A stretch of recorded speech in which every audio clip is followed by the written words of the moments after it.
ॐ शुक्लां भरधरं विष्णुं शशिवर्णं चतुर्भुजं प्रसन्नवदनं ध्यायेत् सर्वविघ्नोपशान्तये।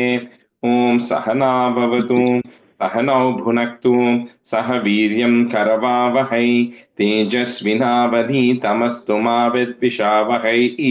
ॐ शान्ति शान्ति शान्तिः। Welcome everyone. Since we have a small group today, let's not do the review. We can do it next class, right? Combine with this for the review. So we'll just get directly into we'll complete the stanzas today.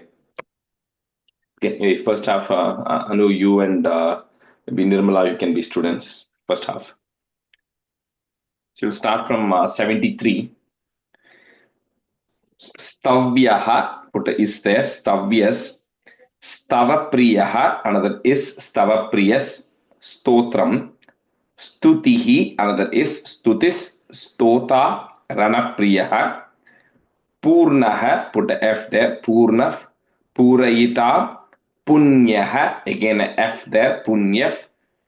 Punya Kirti Ranamayaha. It's Kirtir Anamayaha, but you can say that together as Kirtir Anamayaha as one word also. Stavyastava Priya Stotram Stutistota Priyah. Purnah Purayita Punyah Punyakirtiranamayaha. 1 second. Hmm. Here, stutas or stuti? Yeah, so that one, the multiple books have different things. Let me just quickly check. Okay, 1 second. Yes, Tuti Stotarana Priyaha. We'll stick to that. Okay. Okay. Stuti Stotarana Priyaha. Okay. Go ahead. Yeah, you can go ahead. Anu, yeah. Stavyastruva Priyastotram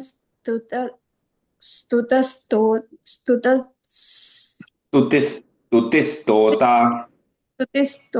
Stutaranapриyaha Purayata Punyakirtiranamayah Stavyastava Priyastotram Stutaranapриyaha Purayata Punyakirtiranamayah स्तव्यस्तव प्रियस्तोत्रं स्तुतिस्तोतारनप्रियः पूर्णः पुरायिता पुण्यः पुण्यकीर्तिरनामयः. The second line, second word, Purayita.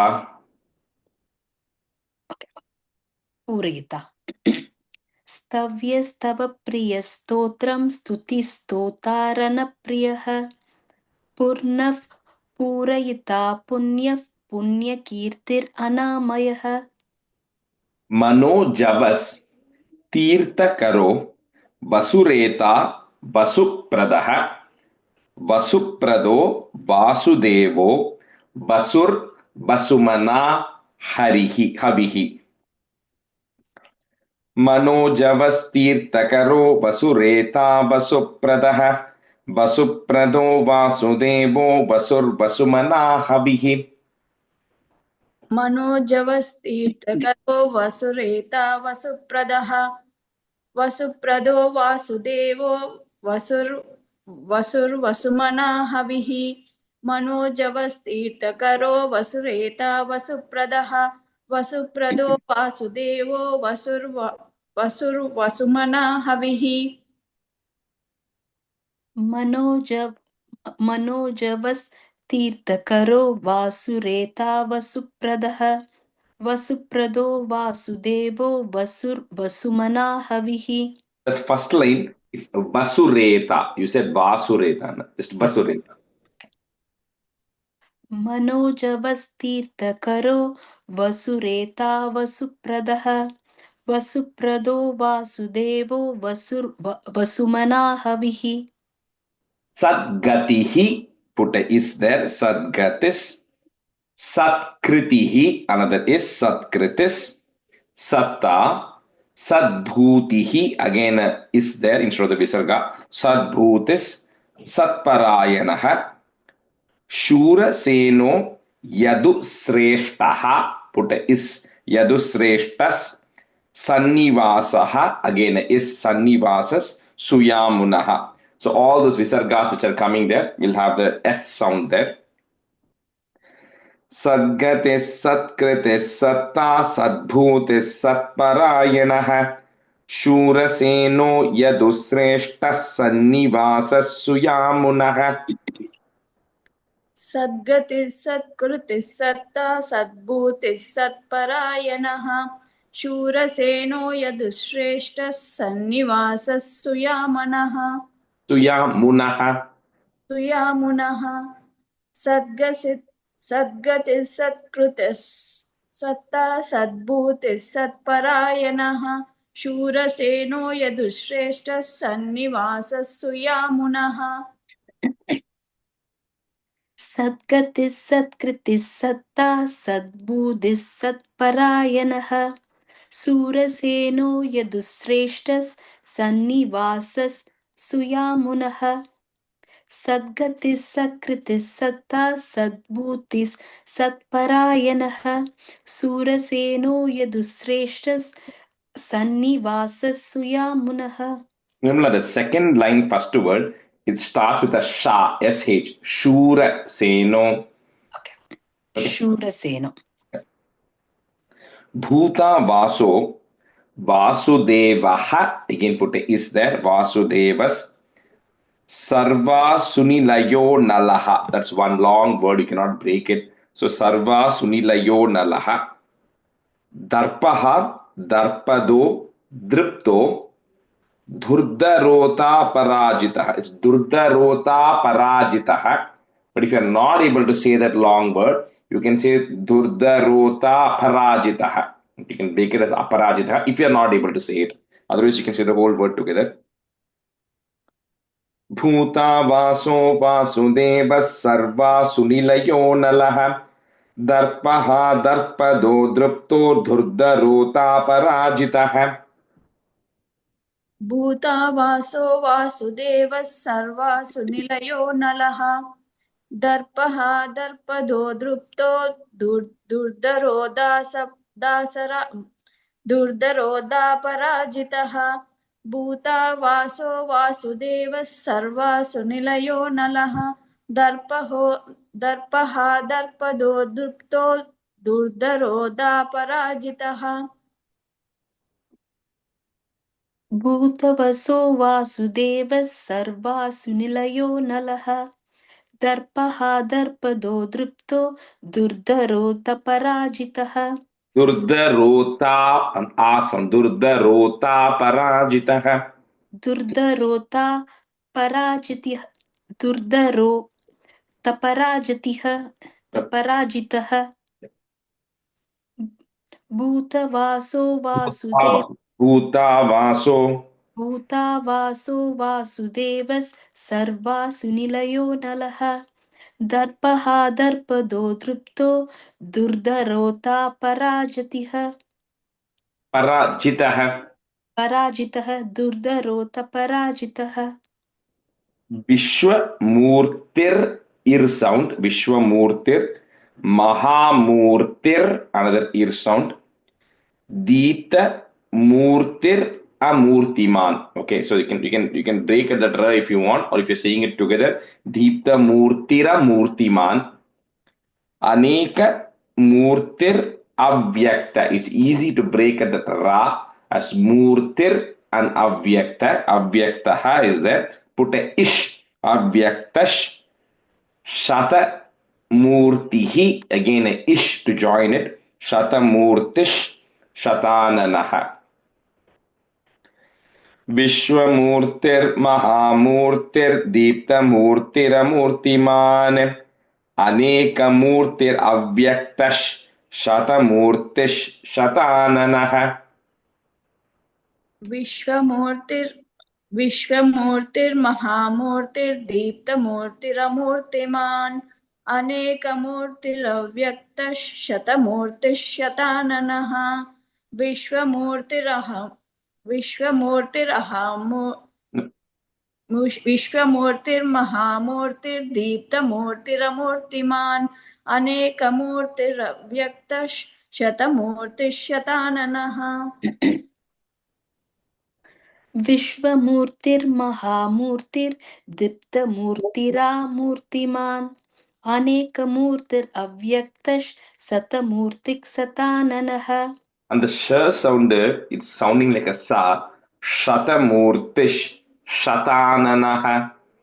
शतमूर्तिर्शताननः विश्वमूर्तिर्महामूर्तिर्दीप्तमूर्तिरमूर्तिमान् अनेकमूर्तिरव्यक्तः शतमूर्तिः शताननः And the first line, Nirmala, the Deepta Murti, right? It's a long E sound, okay? So Deepta Murtir, yeah. दीप्तमूर्तिरमूर्तिमान् Eko Naikaha, put a is, Naikas, Savaha, put a H to join, Savah, Kaha, again a H to join, Savah, Kah, Kim, Yet Tat Padamanuttamam, Loka Bandhur, Loka Natho, Madhavo, Bhaktavatsalaha. एको नैकः सवः कः किं यत्तत् पदमनुत्तमम् लोकबन्धुर्लोकनाथो माधवो भक्तवत्सलः एको नैकः सवः कः किं यत्तत्पदमनुत्तमं लोकबन्धुर्लोकनाथो माधवो भक्तवत्सलः एको नैकः सवष्टः कः किं यत्तत्पदमनुत्तमं लोकबन्धुर्लोकनाथो माधवो भक्तवत्सलः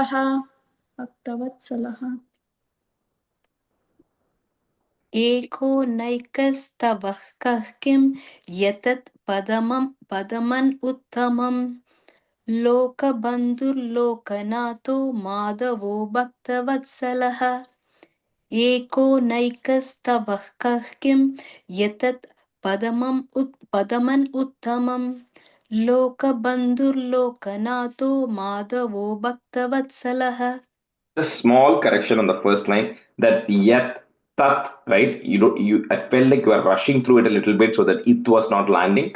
So it's like kahkim yet tat padamanuttamam. यत्तत् पदमनुत्तमम्. Yeah, so that both that it make sure that you are landing on the it. That's all.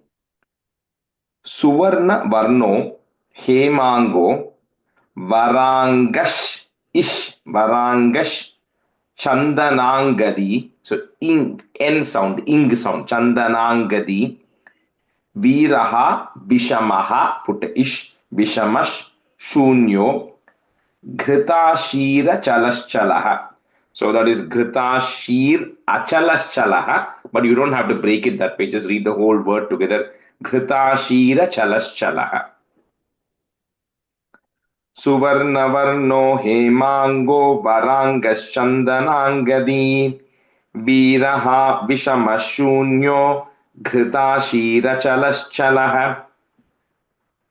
सुवर्णवर्णो हेमांगो वरांगश्चंदनांगदी वीरः विषमशून्यो घृताशीरचलश्चलः सुवर्णवर्णो हेमांगो वरांगश्चंदनांगदी वीरः विषमशून्यो घृताशीरचलश्चलः सुवर्णवर्णो हेमांगो वरांगश्चन्दनांगदी वीरः विषमशून्यो घृतसिरश्चलश्चलः. On the second line, Ghrita chalaschalaha. If you can say that whole as one word if possible. घृतासिरश्चलश्चलः. घृतासिरश्चलश्. The first one is sha sound, and then it's a long e. Ghrita chalaschalaha. घृताशीरश्चलश्चलः. Okay. Yeah, say it one more time. Yeah, go ahead. Yeah. सुवर्णवर्णो हेमाङ्गो वराङ्गश्चन्दनाङ्गदी वीरहाविसमशून्यो घृतसिर् अचलाश्चलः घृता आसन घृताशीरचलश्चलः. घृताशीरचलश्चलः. Correct. Got it? The grita and the a was the one that was missing earlier. So amani long e manado manyo loka swami triloka dhrik sumedha medhajo dhanyah put is dhanyas satya medha dharadharah. अमानी मानदो मान्यो लोकस्वामी त्रिलोकधृक सुमेधा मेधजो धन्यस् सत्यमेधा धराधरः. अमानी मानधो मान्यो लोकस्वामी त्रिलोकधृत् सुमेधा मेधजो धन्यः सत्यमेधा धराधरः अमानिमानदो मान्यो लोकस्वामी त्रिलोकधृत् सुमेधा मेधजो धन्यः सत्यमेधा धराधरः. अमानी मानदो मान्यो लोकस्वामी त्रिलोकधृत् सुमेधा मेधजो धन्यः सत्यमेधा धराधरः अमानी मानदो मान्यो लोका स्वामी त्रिलोकधृत् सुमेधा मेधजो धन्यः सत्यमेधा धराधरः. And the second time when you said it, that word lokaswami, you said lokaswami, lokaswami, swami. Lokswami त्रिलोकधृत्. Yeah. Tejo brisho द्युतिधरः put is द्युतिधरस् सर्व शस्त्र भृतां वरः प्रग्रहो निग्रहो व्यग्रो नैक शृंगो गदाग्रजः. तेजो वृषो द्युतिधरस् सर्वशस्त्रभृतां वरः प्रग्रहो निग्रहो व्यग्रो नैक शृंगो गदाग्रजः. तेजो वृषो द्युतिधरः सर्वशस्त्रभृतां वरः प्रग्रहो निग्रहो व्यग्रो नैकशृङ्गो गदाग्रजः. तेजो वृषो द्युतिधरः सर्वशस्त्रभृतां वरः प्रग्रहो निग्रहो व्यग्रो नैकशृङ्गो गदाग्रजः. तेजो वृषोद्युतिधरस् सर्वशास्त्राभृतं वरः प्रग्रहो निग्रहो व्याघ्रो नैकाशृङ्गो गदाग्रजः. The first word sarva shastra bhritam varaha. सर्वशस्त्रभृतां वरः. And then second I'll keep it one more, do it one more time. I'll say this will change.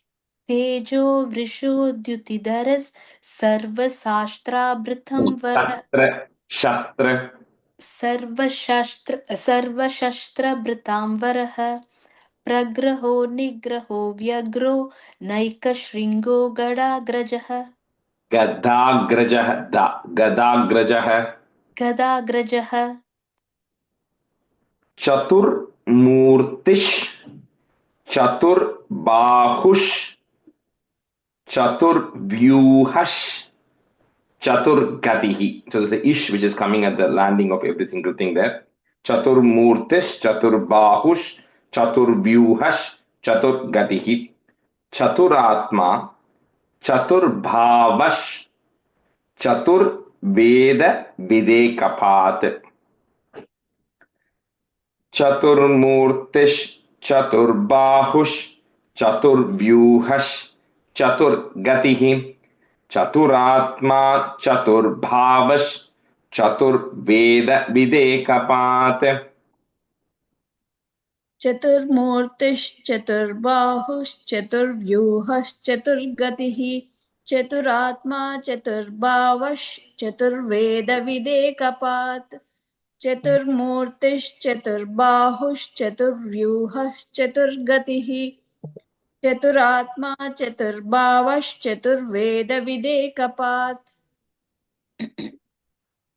चतुर्मूर्तिश्चतुर्बानुश्चतुर्व्यूहश्चतुर्गतिः चतुरात्मा चतुर्वेदविदेकपात्. The first line is Chatur Bahush. I think you said Banush, you said Ha there, right? Yeah, Bahush, yeah. चतुर्मूर्तिश्चतुर्बाहुश् चतुर्व्यूहश् चतुर्गतिः चतुरात्मा चतुर्भावश् चतुर्वेदविदेकपात्. Samavarto Nivrittatma. So there's a S symbol appearing there in Sanskrit. So you kind of have to say those two words together. So Samavarto Nivrittatma. Durjayo Duratikramaha. Durlabho Durgamo Durgo. Duravaso Durariha. Samavarto Nivrittatma. Durjayo Duratikramaha. दुर्लभो दुर्गमो दुर्गो दुरावासो दुरारिहा. समावर्तो निवृत्तात्मा दुर्जयो दुरतिक्रमः दुर्लभो दुर्गमो दुर्गो दुरावासो दुरारिहा. समावर्तो निवृत्तात्मा दुर्जयो दुरतिक्रमः दुर्लभो दुर्गमो दुर्गो दुरावासो दुरारिहा. समावर्तो निवृत्तात्मा दुर्जयो दुरतिक्रमः दुर्लभो दुर्गमो दुर्गो दुरावासो दुरारिहा.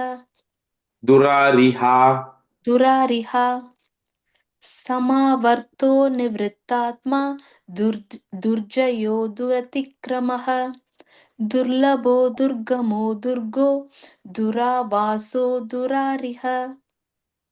शुभांगो लोक सारंगः put is sarangas sutantus tantuvarddhanah. Sutantu, let me just give me 1 second. Let me just make sure I'm breaking that thing properly.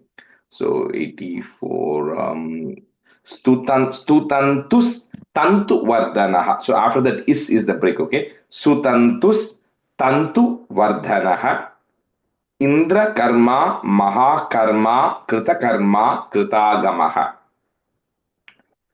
Shubhango lokasarangas sutantus tantuvardhanah. Indra karma mahakarma kritakarma kritagamah. शुभांगो लोकसारंगस्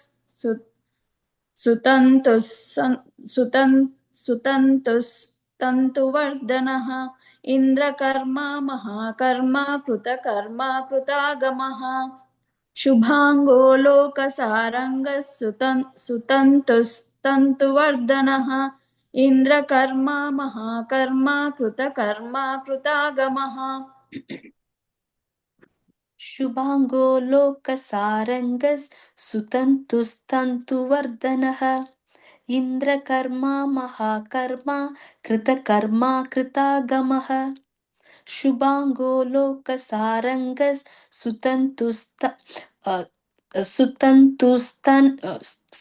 सुतन्तुस्तन्तुवर्धनः इन्द्रकर्मा महाकर्मा कृतकर्मा कृतागमः. Udbhavah put is. Sundarah put is. Sundo. Ratna Nabah put is. Sulochanah. So wherever the visarga is coming, putting the is. Arko Vajasanaha put ish. Vajasanash Shringi. Jayantaha put is. Jayantas Sarva Vijayi. उद्भवः सुन्दरः सुन्दो रत्ननाभः सुलोचनः अर्को वाजसनः शृङ्गी जयन्तः सर्वविजयी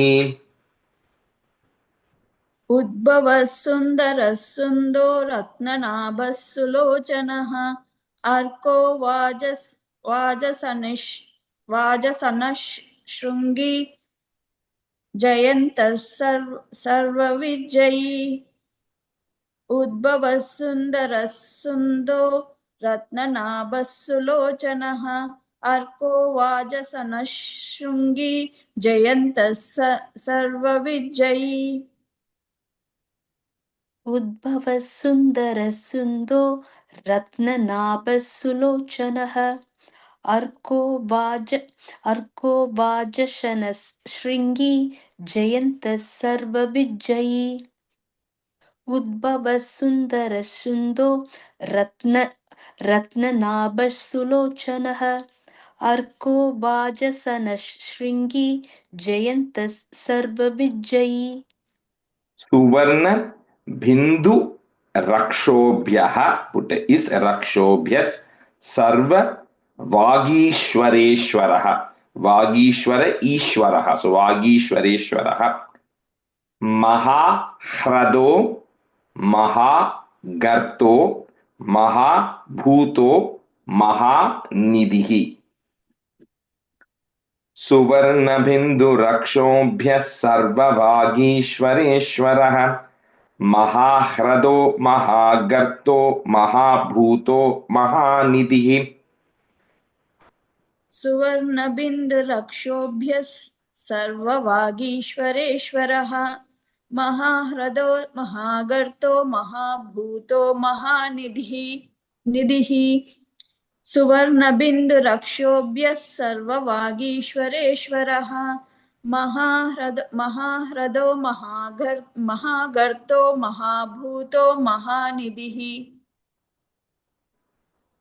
सुवर्णबिन्दुरक्षोभ्यः सर्ववागीश्वरेश्वरः महाहृदो महागर्तो महाभूतो महानिधिः Second line first word महाह्रदो महाह्रदो सुवर्णबिन्दुरक्षोभ्यः सर्ववागीश्वरेश्वरः महाह्रदो महागर्तो महाभूतो महानिधिः कुमुदः put a h sound कुंदरः again h sound कुंदरः कुंदः put a f कुंदः पर्जन्यः put a f पर्जन्यः पावनो निलः अमृताशो मृत that's one word you cannot break that word so अमृताशो मृत वपुः put a is वपुस् सर्वज्ञः put a is सर्वज्ञस् सर्वतो मुखः कुमुदः कुंदरः कुंदः पर्जन्यः पावनो निलः अमृताशो मृतवपुस् सर्वज्ञः सर्वतो मुखः कुमुदः कुन्दरः कुन्दः पर्जन्यः पावनो निलः अमृताशो मृतवपुः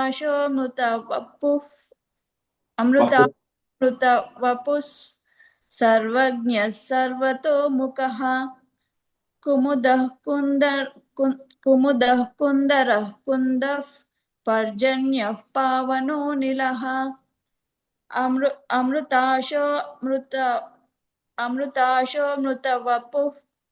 अमृताशो मृतवपुः सर्वज्ञः सर्वतो मुखः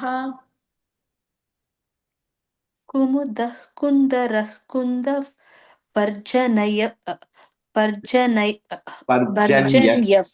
पर्जन्यः पावनो निलः अमृतासो मृतवापुः सर्वज्ञः सर्वतो मुखः In the second line, small correction. You're saying Amritasho Amrita Vapus. You said it's Vapus. Amritaso Mritavapus. Yeah. Kumudah Kundarah Kundav पर्जन्यः पावनो निलः अमृतसो मृतवपुः सर्वज्ञः सर्वतोमुखः. You just switch halfway. Pramila can be a student and RTG can be a student. Okay. Sulabaha, put a is sulabas. Suvrataha, another is. Siddhaha, put a ish, siddhash. Shatrujit, chatrutapanaha. It's a Shatrujit, but it's a ich. It becomes a ich because of the cha coming later. So Shatrujit, chatrutapanaha. So the next word is one of the toughest word that will come in the 100 stanzas. So because you cannot break it much.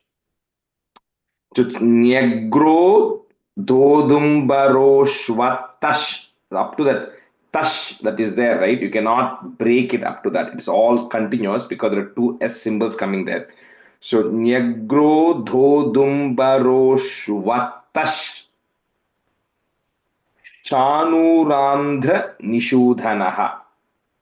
Okay, so up to that ish, you kind of have to try to say it continuously. You cannot break it. Repeat that word, Guruji.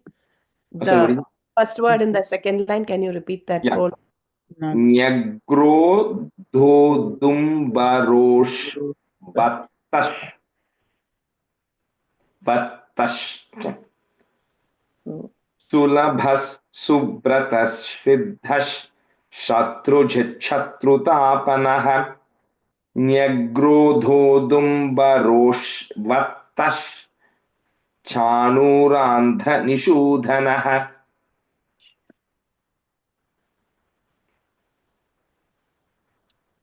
Sulabha Swastras Sriddhas Satrujish Chatrusapanaha Nagrodho Dumbaro Swasthas Nyagrodhodumbarosh Dodumbarosh Vatash. Nagrodho Dumbaro Swasthas Nagrodho Dumbaros Vastvastha Chanurandra Nishudanaha Sulabhas Subratas Subratas. Sulabha Subrata Siddha Aarti ji, you are not on mute. Oh, I'm very sorry. I'm very sorry. Sulabhas Suvastras Siddhas Satrujis Chatrustapanaha Nagrodho Dumbaros Vastvastha Chanurandra Nishudanaha. Okay. Sulabhas Suvratas Siddhash Shatrujishchatrutapanaha Nyagrodho Dumbarosh Vastho Chanurandhadra Nishudanaha. I'm just looking, Aarti ji, sorry. I'm just looking at that English thing. English version, yeah, there is something. Yeah. Nyagrodhodumbarosh Vatash. Okay, so that tho that is there, right? I'm just making edit into the Tho. document right now. Okay. Nyagrodhodumbarosh Vatash. So vat and then tash. Okay. Instead of the tho, you put the tash. Okay. Instead of tho, I'm put the tash. cancelling the tho and putting the tash, right? Correct, yeah. Then it's correct afterwards. Rest of the stuff. Okay. Sounds good. Okay. Sulabha Suvrata Siddhash Shatrujishchatrutapanaha Nyagrodho Dumbarosh Vastash Chanurandhra Nishudanaha. Yeah. You just have to practice this a few times, but I think you guys got it. Okay. Sahasrarchihi, put a is. Sahasrarchis. Sapta jihvah. Jihvaha is there, put a is. Jihvas. Saptaidaha, another is. Saptaidas. Sapta vahanaha. Amurtir anago chintyo. So amurtir anago chintyo if you want to break it. But then anago and chintyo will kind of come together. Amurtir anago chintyo. Bhaya krit bhaya nashanaha. Sahasrarchis sapta jihvas saptaidhas sapta vahanah. Amurtir anago chintyo bhaya krit bhaya nashanah.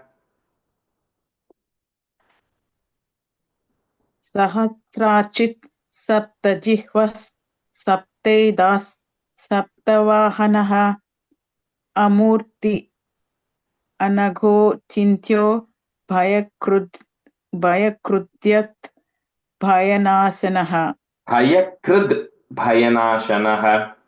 bhayakrud bhayanasanaha sahasrachit saptajihvas saptaidas saptavahanaha amurti anagho chintyo bhayakrud bhayanasanaha. Anarthi, because you're using that English, I'm also parallelly going and checking it. It's missing that S in a few places. Yes. So Sahasrarchis saptajihvas. I think I just corrected it. So put that is. Yes, I will. Sahasrarchir saptajivhas saptaidha saptavanah vahanah amurtir anagho chintyo bhagyakrit bhagyanashanah. Bhayakrit bhayanashanah. Oh, bhayakrit bhayanashanah.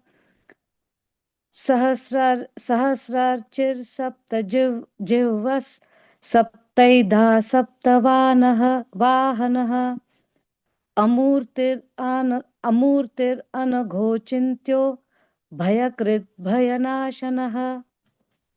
Anur brihat krishaha. Put a is krishas sthulo guna brin brin nirguno mahan adhritaha. Put a is adhritas swadhritaha. Put a is swadhritas swasyaha. Put a f swasya pragvamsho vamsha vardhanaha. Anur brihat krishasthulo gunabhrin nirguno mahan adhritas swadhritas swasya pragvamsho vamshavardhanaha.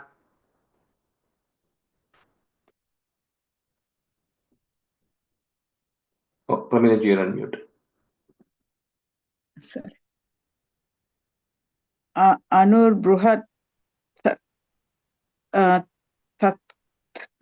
tatsas Anur brihat Anur bruhat krishas.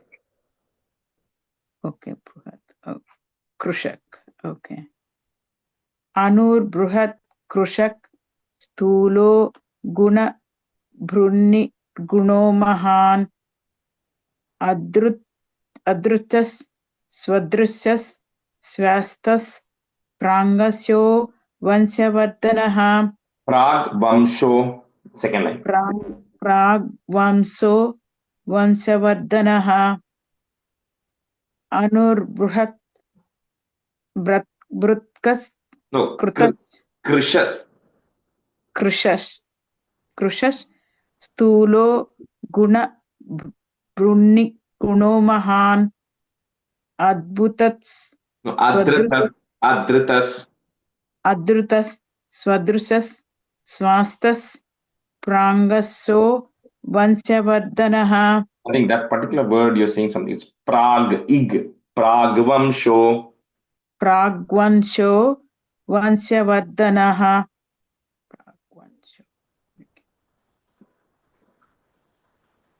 Done, right? 2 times or right? Yeah. Done. Yeah, I am saying. Anur brihat krishasthulo गुण बृहन् निर्गुणो महान् अधृतस् स्वधृतस् स्वास्यस् प्राग्वंशो वंशवर्धनः अनुर्बृहत् कृशस् स्थूलो गुणबृहन् निर्गुणो महान् अधृतस् स्वधृतस् स्वास्यस् प्राग्वंशो वंशवर्धनः. Guruji, Yeah. in the last but one word in first line, Gunubrin, you have to say the in, right? Yeah, guna brin, Nirguno Mahan. in and then a ni. So guna brin nirguno mahan. So that's why RTG I put a BHR and brin, right? That in sound there. Yeah. Correct. Can you And I connected these words, Guruji. Can you- Guna brin nirguno. I'm kind of underlining those, so I learned to say it together. Yeah, So yeah. But then make sure that double n sound is coming though. Guna brin nirguno mahan. okay. Gu- Guna brin nirguno mahan. Exactly. Because the two nas are coming there, right? One of them is a in and one of them is a ni there. So Got it. okay. Guruji, in second line, the third word, can you Which one? Adhritas, swadhritas, swasyaf, swastyaf? Okay. swasyaf. Okay. Bharabhrit katito yogi long e yogishaha put a is yogishas sarva kamadaha ashramaha put a ish ashramash shramanaha. So that visarga you have to say because ksha is coming later. So shramanaha, kshamaha, that becomes is kshamas. सुपर्णो वायुवाहनः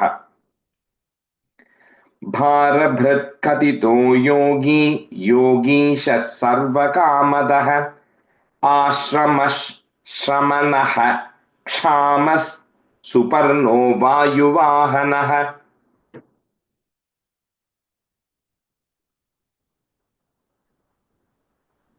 भारभृत् कथितो योगी योगीश सर्वकामदः ashram श्रमणः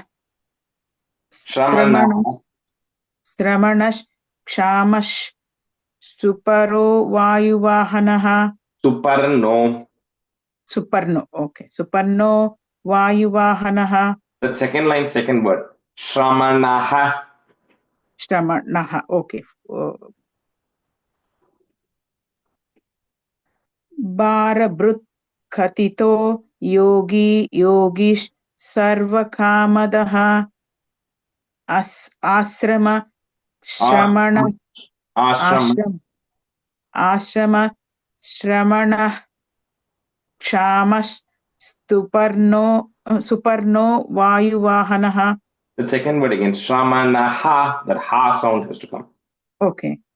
Asrama श्रमणः क्षामः सुपर्णो वायुवाहनः. भारभृत् कथितो योगी योगिशः सर्वकामदः आश्रमः श्रमणः क्षमः सुपर्णो वायुवानः. So the second line, middle word, kshamas, double a, kshamas. Okay. You mean ashramash? Yeah, that is correct. The kshamas. Okay, kshamas. Okay, I got it. Okay.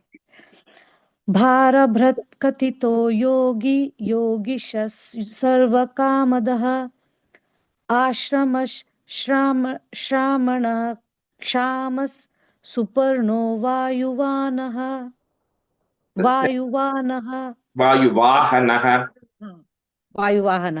Sorry. The second line, second word again.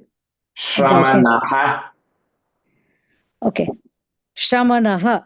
Yeah. Okay, that ha sound has to come because there's a visarga there, and the visarga sound has to come because ksha is coming later. Okay. So it's ashrama shramanaha kshamas Suparno Vayu Vahanaha. Okay. Correct. Yeah. Dhanur dharo, dhanur vedo, dando damayita damaha, aparajitaha, put is aparajitas, sarva saho, niyanta niyamo, niyanta niyamo yamaha. Again, that S symbol is coming, so that whole word will be together. So niyanta niyamo yamaha. Okay, you kind of say that together. So what is the S for? It is to indicate that both have to be sounded Yeah, together. the S is coming because if the previous word is ending with the A, and if the next word is also starting with the A, in Sanskrit you don't put the A, you say it together. So niyanta is ending with the A, right? Aniyamo, which is also starting with the A. So they don't separate those things. So you have to say that word together. That's a Sanskrit grammar rule. That's all. So niyanta niyamo. When you stretch it like that, automatically it means there's a niyanta and aniyamo, anamaha, all of those words. Same thing with mo also, because niyamo yamaha coming, right? So niyamo ayamaha. So that mo also has the same rule. So certain places like that, they put that S. धनुर्धरो धनुर्वेदो दंडो दमयिता दमः अपराजितः सर्वसहो नियंता नियमो यमः.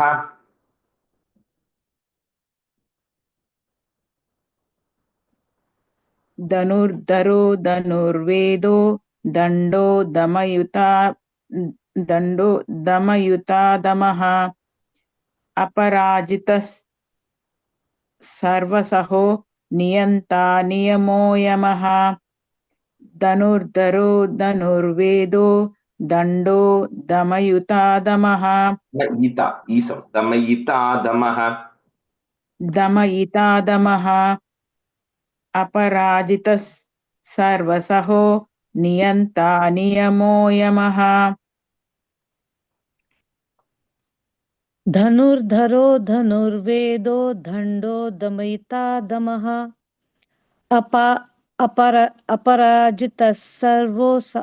अपराजितः सर्वसाहो नियंता नियमो यमः. धनुर्धरो धनुर्वेदो दंडो दमयिता दमः अपराजितः सर्वसाहो नियंता नियमो यमः. सत्ववान सात्विकः, put is सात्विकस्, सत्यः, put is सत्यस्, सत्य धर्म परायणः, अभिप्रायः, put f, अभिप्रायः, प्रियार्होर्हः. So priyarhorhaha is visarga is that, put a f. So it's a little bit difficult to say it. So it's priyarhorhah. Okay, priyarhorhah, priyakrit priti vardhanaha. Sattvavan satvikas satyas satya dharma parayanaha abhiprayah priyarhorhah प्रियकृत प्रीतिवर्धनः.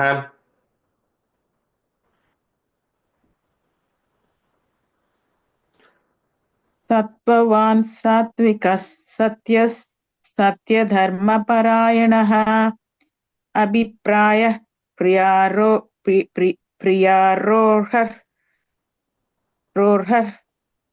प्रियकृत् प्रीतिवर्धनः. सत्त्ववान् सात्विकस् सत्यस् सत्यधर्मपरायणः अभिप्रायः प्रियारोहः प्रियकृत् प्रीतिवर्धनः. सत्ववान् सात्विकः सत्यस् सत्यधर्मपरायणः अभिप्रायः प्रियार्होर्हः प्रियकृत् प्रीतिवर्धनः. सत्ववान् सात्विकः सत्यस् सात्विकस् double a. सत्ववान् सात्विकस् सत्यस्. Okay.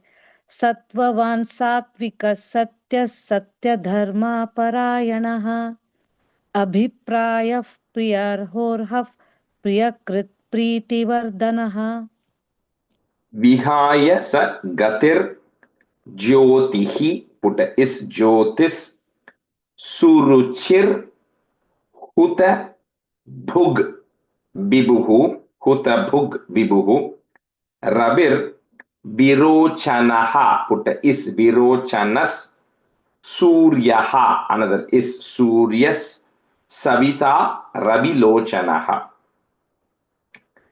विहाय सगतिर ज्योतिष सुरुचिर हुत भुग विभुः रविर विरोचनस सूर्यस सविता रविलोचनः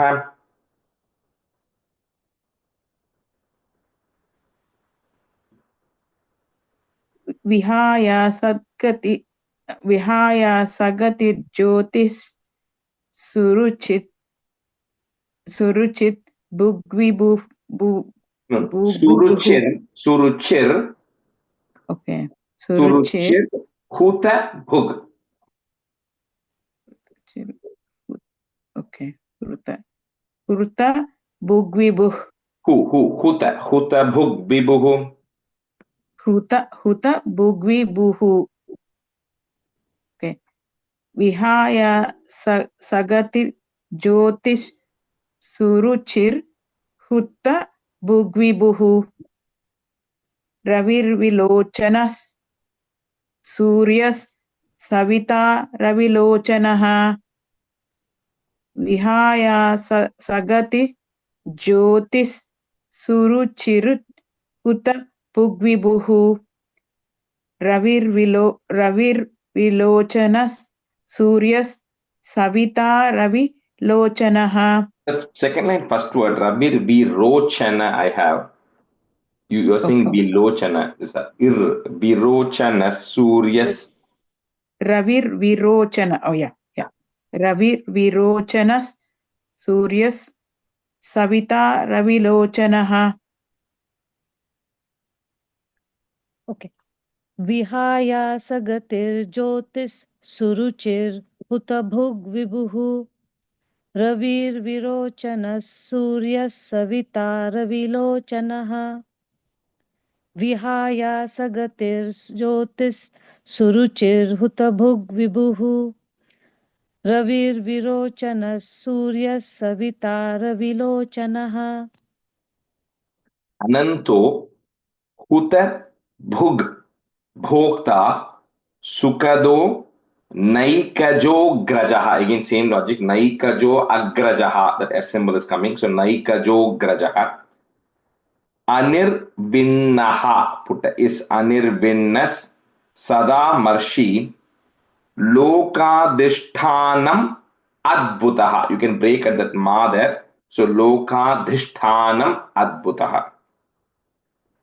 Ananto Huta Bhokta Sukado Naikajo Grajaha Anirvinnas Sada Marshi Lokadhishthanam Adbhutaha.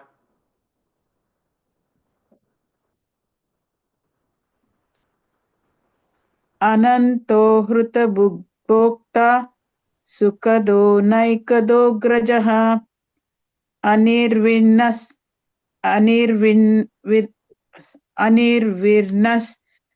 Sadamarshi Lokadishtanam Madbhutaha. Lokadhishthanam Adbhutaha.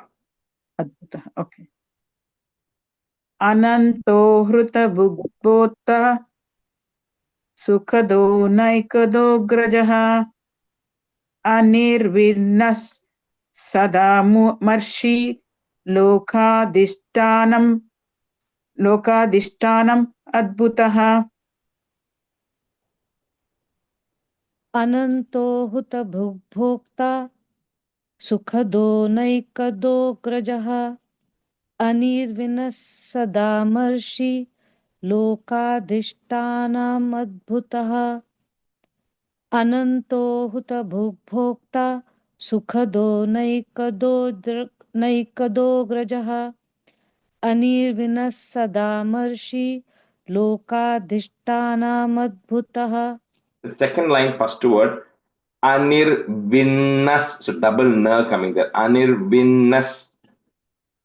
Anirvinnas. Yeah, correct. Double n. So, Okay. sanat, sanatanatama. That is one word. Okay, sanat is one word. Sanatanatamaha is there. So to put a H to join. Sanatanatamah. Kapilaha. Again, H. Kapilah. Kapiravyayah. Swastidaha. Put a is. Swastidas. Swasti. Krut. Swasti. Swasti. Bhuk. Swasti. Dakshinaha.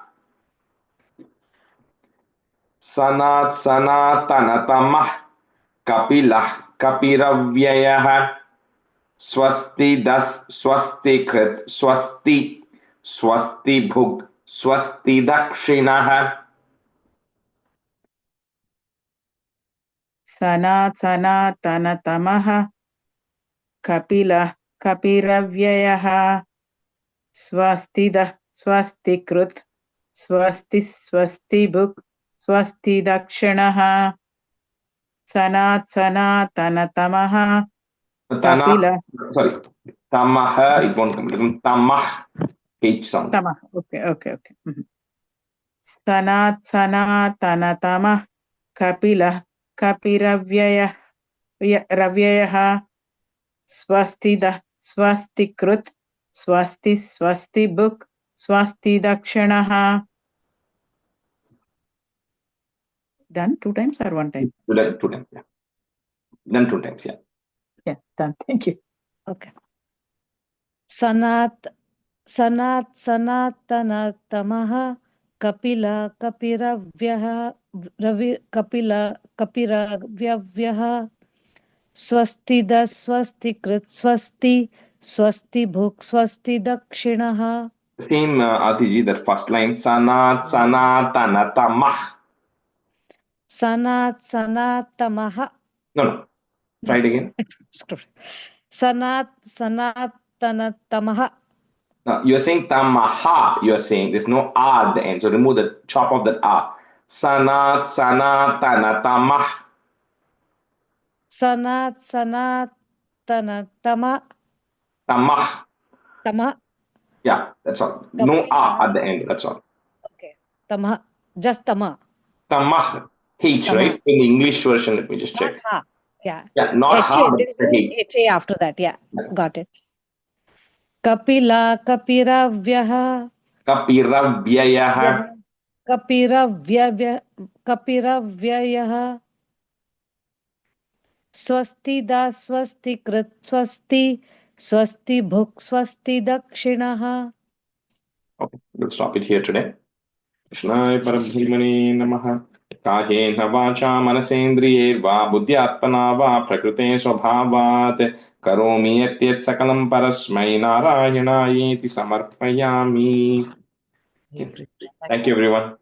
Thank you. Guruji. Bye. Bye. Thank you, Guruji.